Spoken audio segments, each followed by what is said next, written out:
కిషోర్ గారు మనతో పాటు లైవ్లో ఉన్నారు. ఇక ఆన్లైన్లో అందుబాటులో ఉన్నారు బాబుల్ తుమ్మ గారు, ఆయన వైసీపీ నాయకులు, ఆయన కూడా మనతో పాటు అందుబాటులో ఉన్నారు. ఇక ముఖ్యంగా చూసుకుంటే బీజేపీ నుంచి పక్క సత్యనారాయణ గారు మనతో పాటు ఉన్నారు. వాళ్ళందరూ కూడా మాట్లాడి అసలు వాళ్ళ అభిప్రాయాలు ఏంటో తెలుసుకునే ప్రయత్నం చేద్దాం. సార్ నమస్తే అండి. ముందుగా టీడీపీకి సంబంధించినట్టు మీరు ఏంటి మీ మీద వస్తున్నటువంటి, అంటే చంద్రబాబు నాయుడు గారిని A1గా, A2గా పవన్ కళ్యాణ్, A3గా పురంధేశ్వరిని ఈరోజు పెట్టి జనజాగరణ సమితి పేరుతోటి కొన్ని ఫ్లెక్సీలు వైజాగ్లో ద్వారకామయ్యి ఆ సెంటర్లో వెలియడం, దాని మీద చర్చలు అందరూ కూడా ఆగి ఆ ఫ్లెక్సీలను చదివి దాని గురించి ఆలోచన చేయడం. నిజంగా స్టీల్ ప్లాంట్ మరి ప్రైవేటీకరణ చేయబోతున్నారా ఏంటి? ఎందుకంటే ప్రభుత్వం దీని మీద కేంద్ర ప్రభుత్వం వడివడిగా అడుగులేస్తుంటే రాష్ట్ర ప్రభుత్వం నిమ్మకు నీరెత్తినట్టుగా కూర్చుందని చెప్పేసి ఈరోజు మీ మీద విమర్శలు వస్తున్నాయి. దీని మీద ఏం సమాధానం చెప్తారు? ఈ రోజున వైఎస్ఆర్సీపీ ప్రభుత్వం అనేది గత 5 సంవత్సరాల్లో ఎలాంటి పరిస్థితులు తీసుకెళ్ళింది ఆంధ్రప్రదేశ్ అని ప్రతి ఒక్కళ్ళకు కూడా తెలుసు. అక్కడ ఏ విధంగా రావణ కాష్టలాగా మార్చింది అనేది కూడా తెలుసు. ఇదంతా కూడా జగన్మోహన్ రెడ్డి గారి కీచక పర్వాలలో అదొక అధ్యాయం. సో జనాలు కూడా ఏంటంటే ఈ రోజున వైఎస్ఆర్సీపీ రాగానే మా జీవితాలు బాగుపడతాయి, మేము అత్యున్నత స్థాయి ఎదుగుదామని చెప్పేసి ఒక గుడ్డి నమ్మకంతో వైఎస్ఆర్సీపీ ప్రభుత్వాన్ని గెలిపించారు. సో కానీ వాళ్ళు ఎలాంటి పరిపాలన చేశారన్నది ప్రతి ఒక్కరు కూడా చూశారు. వాళ్ళకి చేతగాక సో వాళ్ళు ఎలాంటి కార్యక్రమాలు చేయలేక, ప్రజల్ని ఒక అభ్యున్నత పరిస్థితికి తీసుకురాలేక, సో ఎలాంటి అట్టడుగు పరిస్థితులు తీసుకెళ్ళారో చూసాం. దీని అంతా కూడా డైవర్షన్ పాలిటిక్స్ అనేది కూడా వాళ్ళు మొదలెట్టారు. వాళ్ళ పాలిటిక్స్ ఎలా ఉంటాయంటే మనం చూస్తానే ఉన్నాం. సో ఎన్టీఆర్ గారి హెల్త్ యూనివర్సిటీ పేర్లు మార్చడం కానీ, సో లేదంటే సుధాకర్ గారి హత్య కానీ, లేదంటే అనంతబాబు గారి మర్డర్ కేసులు కానీ, ఇలాంటి రకరకాలు చేసినవి కూడా ఆ టైంలో మాట్లాడే ప్రతి ఒక్కరి మీద కూడా అక్రమంగా కేసులు పెట్టి, కొన్ని లక్షల కేసులు పెట్టి కూడా వాళ్ళు ఏ విధంగా కీచక పర్వాణి చేశారన్నది మన అందరికి కూడా తెలుసు. ఈ రోజు కూడా ఏం చేస్తున్నారంటే ఈ రోజున వాళ్ళు చేసినవన్నీ కూడా ఒక్కొక్కటిగా బయటకు వస్తున్నాయి. మనం ఎగ్జాంపుల్ చూసుకుంటే ద్వారపూడి చంద్రశేఖర్ రెడ్డి గారు చేసిన బియ్యం స్కామ్ కానీ, లేదంటే జోగి రమేష్ చేసిన ఈ సర్వే నెంబర్లో చేంజింగ్ స్కామ్ కానీ, అంతేకాకుండా ఇప్పుడు కొత్తగా మనకి లిక్కర్ స్కామ్ కూడా రేపో మాపో బయటకు వస్తుంది. సో దాని గురించి కానీ ఇప్పుడు తీరా చూస్తే అసలు మేము లడ్డూ వివాదం అనేది మనం ఎంతవరకు కూడా ఎక్స్పెక్ట్ చేయలేకపోయాం. సో ఆఖరికి వాళ్ళు ఎంత అప్రదిష్ట పాలు చేశారన్నది కూడా మనం ఇక్కడ కళ్ళ కట్టినట్టు కూడా మనకు కనబడుతుంది. మన 5 సంవత్సరాలు లాస్ట్ 5 yearsలో కూడా ఏం జరిగింది, 2019 నుంచి 2024 వరకు కూడా వాళ్ళు ఎక్కడైతే విగ్రహాలు ఉన్నాయో ఆ విగ్రహాలు కొన్ని దేవుళ్ళ యొక్క తలలు దేవుళ్ళ యొక్క విగ్రహాలు తలలు తీసేయడం కానీ, సో కొన్ని గుళ్ళు నేలమట్టం చేయడం కానీ, ఇలాంటి రకరకాలు ఇది చేశారు. అంతేకాకుండా తిరుపతిలో మనం కళ్ళ కట్టినట్టు మనం అందరూ చూసాం. లడ్డు రేట్లు పెంచడం, అంతేకాకుండా రూముల రేట్లు పెంచడం, దర్శనం రేట్లు పెంచడం, నోటికి వచ్చినట్టు కూడా వాళ్ళు మాట్లాడడం కూడా మనం కళ్ళ కట్టినట్టు కూడా చూసాము. సో ఇవన్నీ కూడా బయటపడుతున్న నేపథ్యంలో ఏం చేశారంటే అక్కడ వైజాగ్లో ఒక స్టీల్ ప్లాంట్ అనేది తీసుకొచ్చేసి ఒక డైవర్షన్ పాలిటిక్స్ చేయడానికి మళ్ళీ ప్రయత్నిస్తారు. ఇక్కడ మనం diversion politics king Jaganmohan Reddy గారు, మనం దాంట్లో ఎటువంటి డౌట్ అక్కర్లేదు. గతంలో వైజాగ్ స్టీల్ ప్లాంట్ ప్రైవేటీకరణ చేస్తారని వచ్చినప్పుడు కూడా పవన్ కళ్యాణ్ గారు ఎంతో ఉద్యమం చేశారు.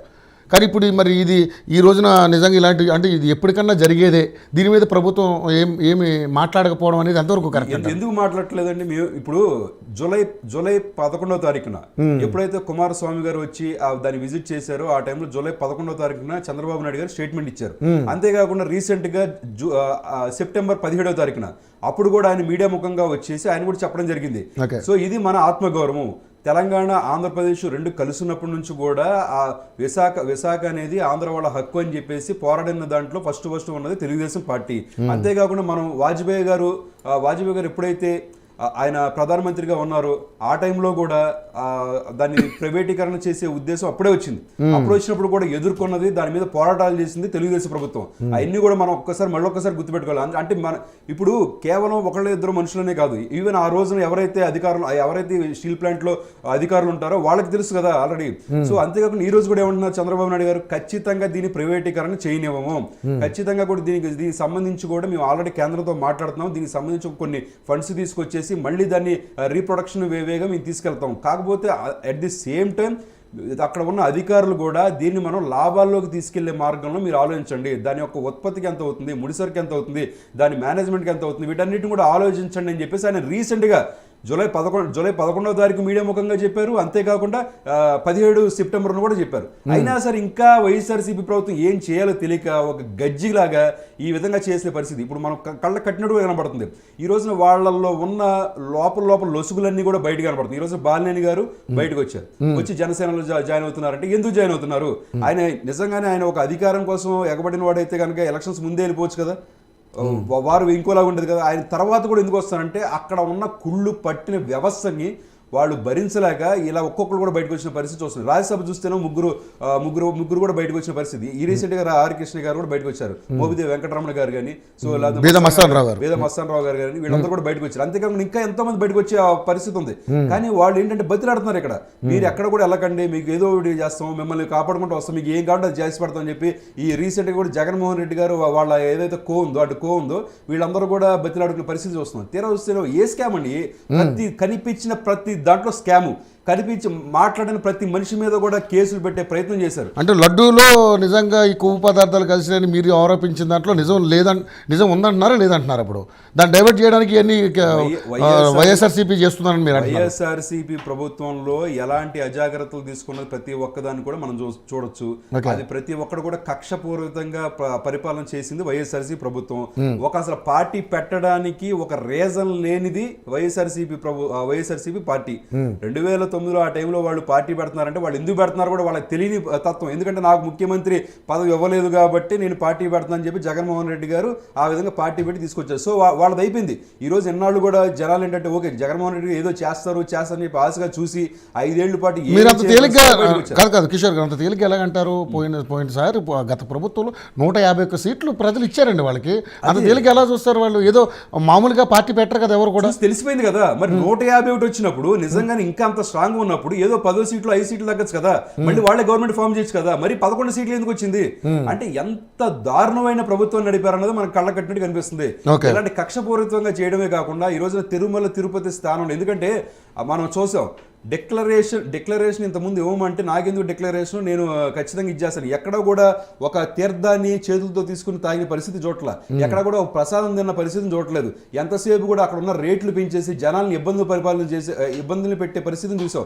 అంతేకాకుండా చిరతపూలని వాటిని డైవర్షన్ మార్చే పరిస్థితిని కూడా చూసాం. అడుగుల్లో కూడా కొన్ని ఏరియాలో అనవసరంగా కంచెలు వేసి ఇటువైపు తీసుకొచ్చిన ఇలాంటి ఎన్నో రకాలు ప్రజలపై ఉసుగొలిపారంటారా? ప్రజలు చేసి తలా ఒక కర్ర ఇస్తామని చెప్పేసి. ఎందుకంటే ఇంతకుముందు తెలుగుదేశం ప్రభుత్వం చేసిందండి, తెలుగుదేశం ప్రభుత్వం ఇన్ని దాడులు జరగలేదే, ఎందుకు వైఎస్ఆర్సీపీ ప్రభుత్వం? అంటే ఇవన్నీ కూడా అనుమానాలు వస్తున్నాయి. ఇప్పుడు ఇంతకుముందు తెలుగుదేశం ప్రభుత్వంలో కూడా ఎక్కడ కూడా ఇన్ని గూళ్ళు హిందూ మరి ఎందుకు ఈ 5 సంవత్సరాలు ఎందుకు అన్ని హిందూ దేవాలయాలు కూల్చే పరిస్థితి వస్తుంది? అంటే జగన్మోహన్ రెడ్డి గారి పరిపాలన ఏంటంటే కనిపించిన ప్రతి ఒక్కదాన్ని, నాకు వైఎస్ఆర్సీపీ పార్టీకి నచ్చని ప్రతి ఒక్కదాన్ని, అంతేకాకుండా తెలుగుదేశం ప్రభుత్వాన్ని సమర్థించే ప్రతి ఒక్కదాన్ని కూడా కోల్చాలి అన్నది ఏకైక లక్ష్యంగా పెట్టుకొని వ్యవహరించారు. కాబట్టి జనాలందరూ కూడా చక్కగా బుద్ధి చెప్పి ఇంటికి పంపించారు. ఈ రోజున ఇంకా సిగ్గు లేకుండా ఈ వైఎస్ఆర్సీపీ ఎవరైతే సీనియర్ నాయకులు అనుకుంటున్నారు వీళ్ళందరూ కూడా ఇంకా సిగ్గు శరాలు లేకుండా జనాలు చీతూ అన్నా సరే మళ్ళీ ముందుకు వచ్చి ఈ విధమైన డైవర్షన్ పాలిటిక్స్ చేస్తున్నారంటే అది ఎంత తుచ్చమైన రాజకీయం అని మనం చూడాలి. కుళ్ళు రాజకీయాలు చేసే పార్టీ వైఎస్ఆర్సీపీ పార్టీ అని ఇక్కడ మనకు ఖచ్చితంగా తెలుస్తుంది. స్టీల్ ప్లాంట్ కి సంబంధించి ఆ అనుబంధంగా ఉన్నటువంటి ఫెర్రో స్క్రాప్ నిగమ్ లిమిటెడ్ మూసివేత కూడా జరిగింది. దాంతో 445 మంది ఉద్యోగులు, ఏది శాశ్వత ఉద్యోగులు, అదేవిధంగా కాంట్రాక్ట్ ఉద్యోగులు దాదాపుగా 1200 మంది 2500 మంది కూడా ఈరోజు నిరాశ్రయులైనటువంటి పరిస్థితి కనబడుతుంది. సో దాని మీద మీరు ఏం సమాధానం? ఈ రోజున ఇంతకుముందు సిఎస్ సుబ్రహ్మణ్యం గారు చెప్పారు, మనకి మీడియా పూర్వకంగా చెప్పారు. ఆయన ఏం చెప్పారు? జగన్మోహన్ రెడ్డి గారు ఒక సమావేశం పెట్టి చెప్తుంటే మాకు అందరూ కూడా ఆశ్చర్యానికి గురి చేసింది. అమరావతిని ఇమీడియట్ గా క్యాన్సిల్ చేసేసి స్టీల్ ప్లాంట్ ని మనం క్యాపిటల్ గా ప్రకటిద్దామని, అంటే స్టీల్ ప్లాంట్ లో క్యాపిటల్ కట్టడానికి చెప్పేసి ఆయన మైండ్ అప్పుడు వచ్చింది. ఈ 5 సంవత్సరాలు స్టీల్ ప్లాంట్ కోసం ఆయన ఎప్పుడైనా సరే బయటకు వచ్చి ధర్నా చేసే పరిస్థితి చూసారా? ఎప్పుడైనా కేంద్రానికి వెళ్ళి ఒక నివేదికని ఇచ్చే పరిస్థితిని చూసారా? నాకు ఇన్ని ఫండ్స్ కావాలి, ఇంతమంది ఉద్యోగులు ఇబ్బంది పడుతున్నారు, వాళ్ళందరినీ ప్రొటెక్ట్ చేయాలి, దాని ప్రైవేటీకరణ చేయకూడదని చెప్పి ఎక్కడైనా పోరాటాలు చేయడం చూసారా? అసలు ఎన్ని వదిలేసింది? ఆంధ్రప్రదేశ్లో ఒక ప్రాజెక్ట్ కావాలి, ఆంధ్రప్రదేశ్లో జనాలకి కడుపు నిండే విధంగా అన్నం పెట్టడానికి కావాల్సిన సంపద కావాలి, ఉపాధి కావాలి, ఇలాంటి వాటి గురించి గత 5 సంవత్సరాల్లో ఎప్పుడైనా ఒక పోరాటం చేశారా?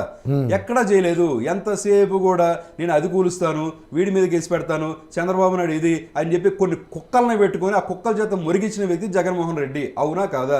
ఇప్పుడు ఆ కుక్కలన్నీ కూడా నోరు మూసుకొని ఇంటికి వెళ్ళిపోయిన పరిస్థితి కూడా మనం చూస్తున్నాం. ఎందుకంటే జనాలందరూ కూడా అర్థం చేసుకున్నారు. ఇలాంటి వాళ్ళని చక్కగా బుద్ధి చెప్పి మరి ఇంటికి పంపించి మన కళ్ళకంటే కట్టినట్టు కనిపిస్తుంది. స్టీల్ ప్లాంట్ ని రాజధాని చేద్దామన్న ఉద్దేశం జగన్మోహన్ రెడ్డి గారికి ఇంతకుముందు వచ్చిందని ఆఖరికి మనం ఎవరైతే ప్రిన్సిపల్ వీళ్ళు ఉన్నారో, ప్రిన్సిపల్ సెక్రటరీ గారు వాళ్ళందరూ కూడా చెప్పారు కదా. ఇంకా అందుట్లో మనకి ఇదే ఉంది అంటే వాళ్ళ నేపథ్యం అది, వాళ్ళ చరిత్ర అది. ఇప్పుడు మళ్ళీ ఆ చరిత్రను తీసుకొచ్చి గుడ్డగాల్చి మొహాన్ని అర్థం అని చెప్పి చూస్తే జనాలు నమ్మే పరిస్థితులు లేరు.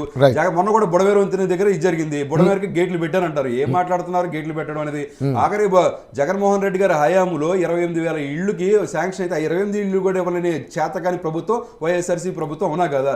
500 కోట్ల వరకు కూడా అక్కడ శాంక్షన్ అయిన పనులు కూడా పూర్తి చేయకుండా పక్కన పెట్టింది జగన్మోహన్ రెడ్డి గారి ప్రభుత్వం కాదా. అంతేకాకుండా 200 కోట్ల రూపాయల స్థలాన్ని ఆక్రమించింది జగన్మోహన్ రెడ్డి గారి ప్రభుత్వం కాదా. ఇవన్నీ కళ్ళ కట్టిగా కనిపిస్తుంది కదా. ఇప్పుడు ఈ రోజు నాకు ఇంకోటి కూడా వస్తుంది. ఆయన వచ్చి ఏం చేశారు, నేను ₹1,00,00,000 ప్రకటిస్తున్నాను అంటున్నారు. అంటే మాకు రీసెంట్ గా అన్నారు, వేరే నా మిత్రుడు కూడా అన్నారు, నేను కూడా 10 లక్షలు ప్రకటిస్తానంటే మరి డబ్బులు అంటే అదే ప్రకటించడమే కదా, డబ్బులు కూడా ఇవ్వాలని చెప్పి డౌట్ కూడా వస్తుంది. అంటే జగన్మోహన్ రెడ్డి గారు కేవలం ప్రతి ఒక్కడు కూడా ప్రకటనలకు మాత్రమే పరిమితమై ఉన్నాడు. ఎక్కడ కూడా చేతల్లో లేని వ్యక్తి అతను. Right right